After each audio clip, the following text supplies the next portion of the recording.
that was a bit different. Prince Harry and Meghan Markle were supposed to be the stars of their own wedding, but they were rather upstaged. Looks were exchanged, not least between Harry and his bride, as the American they invited into the pulpit went all evangelical on them in the ancient venue of St. George's Chapel, Windsor. Prince Harry and Meghan Markle have tied the knot in front of millions of people across the world.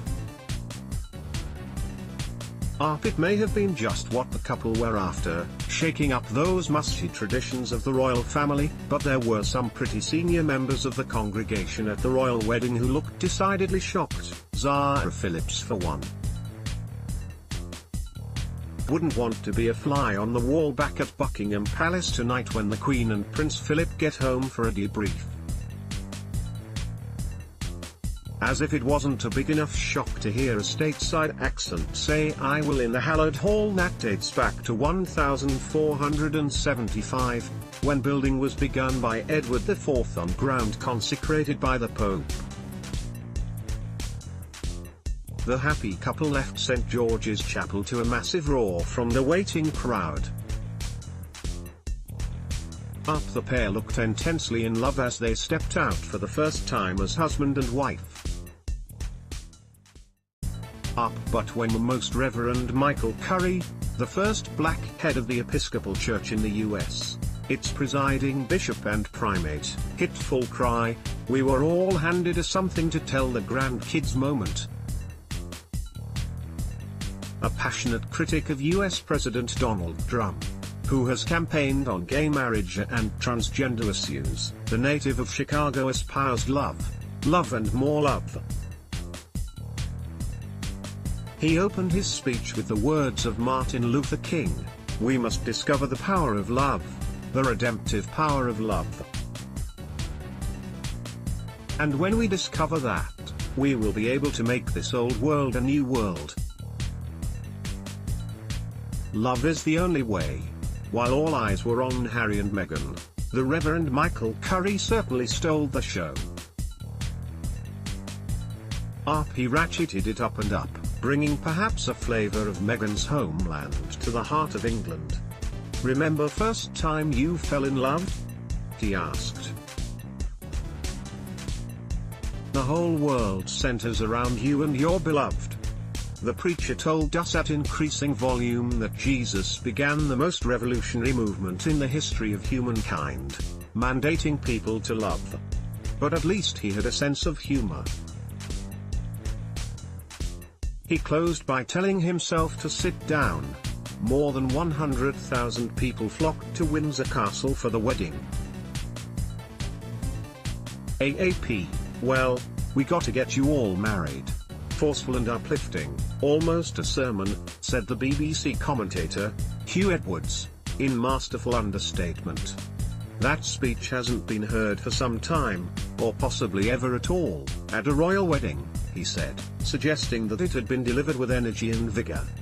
It would be no surprise if Henry VIII, buried beneath the choir in the chapel, had turned in his grave. The newly anointed Duchess of Sussex looked absolutely stunning in her Givenchy gown. Across the world, the 1.9 billion people who had already stopped to watch, stood transfixed. At the Foreign Press Association Centre in the Castle Hotel, Windsor, a short stroll away from the chapel, there was much laughter, as much at the sight of the reactions the powerful orator was drawing as what he was saying. Those kitchen staff who had emerged sheepishly through a side door to sneak a glance at proceedings on the TV just stared in disbelief. It was a showstopper, and a very memorable segment of a beautiful service on a wonderful day, not only for Harry and Meghan, the new Duke and Duchess of Sussex, but for the estimated 100,000 well-wishers packing Windsor and the rest of the Commonwealth tuning in at various times of their day. The smitten couple were taken for their inaugural carriage ride around the chapel. Thousands of adoring fans cheered on as Harry and Meghan rode past. It was a statement from the newlyweds, their stamp on a modern wedding, with every detail carrying meaning and poignancy. Nods at every turn to history and family. The music was top-notch, from start to finish. The Prince of Wales responsible for the English classics, but also with Stand By Me, the Benny King, sung spine-tinglingly in gospel choir, an instant Spotify classic. There was even laughter, like a regular, normal, modern wedding, most of it at the expense of the nervous bride and groom. Another modern touch, a ring, which Prince Harry insisted on wearing, unlike his brother, who doesn't wear one, and his father, same. The husband and wife had a truly picturesque wedding on beautiful English day. But there was plenty of tradition. The kiss on the steps, the limousines, the procession, the crowds, the dress, the history, the pageantry, the page boys, the bridesmaids, the sunshine. It was an occasion that had it all. Except of course for the father of the bride, who didn't make it over the pond, and whose place was taken gallantly by Prince Charles for the walk down the aisle. So one of the newlyweds was missing a father, the other so tragically a mother. Harry and Meghan sharing a loving look during the ceremony.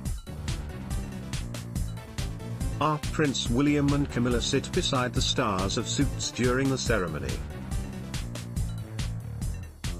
Meghan had only one family representative in the chapel, her composed mother Doria Ragland, who had flown in from California, while the Queen on the other hand, it has been estimated, had 84. But hopefully people will remember the scenes, not the glitches, and the smiles of the happy couple in the Landau carriage being cheered by streets lined with Union flags, waving with earplugs firmly wedged into luck holes. He had decided to wear the frock coat of the Blues and Royals, as did his brother, both with rank of Major, although Prince William sported gold epaulettes and wore the Knight of Garter. The Queen wore lemon, and there was a fresh look across the board in the 21-degree sunshine, Amal Clooney standing out in bright yellow Stella McCartney, while the Beckhams, tennis star Serena Williams, James Corden and Elton John added A-list to allure. The two exchange rings, with Harry to wear his unlike brother William. In the stunning St. George's Chapel, where somewhere within sits the Cross of Gryth, which supposedly contains an actual piece of Jesus Christ's cross, we remembered how fond we are of Princes Harry and William. For a few minutes just two brothers, probably wishing like hell their mother, Diana, could be there. The arrival of the bride was another traditional highlight, surprising many by wearing a simple Givenchy gown, made of pure white bonded silk Cady, which she had worked on with British designer Claire Waite-Keller. The dress featured an open bateau neckline that gracefully frames the shoulders and emphasizes the slender sculpted waist, the palace said in a statement. Meghan cut a glamorous figure as she walked through the chapel. Her train was carried by Brian and John Mulrooney, twin sons of her good friend Jessica, two of the 10 bridesmaids and page boys aged between 2 and 7 years. Meghan's hair was up and accessorized. Just how good are the royals at this sort of thing, with Queen Mary's diamond bandeau tiara from 1832? She wore earrings and a bracelet by Cartier. Her veil has the distinctive flora of each of the 53 Commonwealth countries. The golden wattles represent Australia. The gorgeous white dress made for a perfect bride on a perfect day. And soon enough, she'll be swapping the veil for an akubra, after the newlyweds were presented with a pair as Australia's official wedding gift. Great choice. Malcolm. No doubt we'll see the Sussexes wearing them down under when they visit for the Invictus Games in October. From unrivaled pageantry of the sort that only the Queen and Great Britain can put on to the type of empowering event they enjoy giving to army veterans, these guys can do it all. The Duke and Duchess of Cambridge paved the way, but Prince Harry and Duchess Meghan really are the most modern royals. And their people love them, love them, love them, love them, but let's not get the most Reverend Michael Curry started. Copyright 9 Digital Proprietary Limited 2018.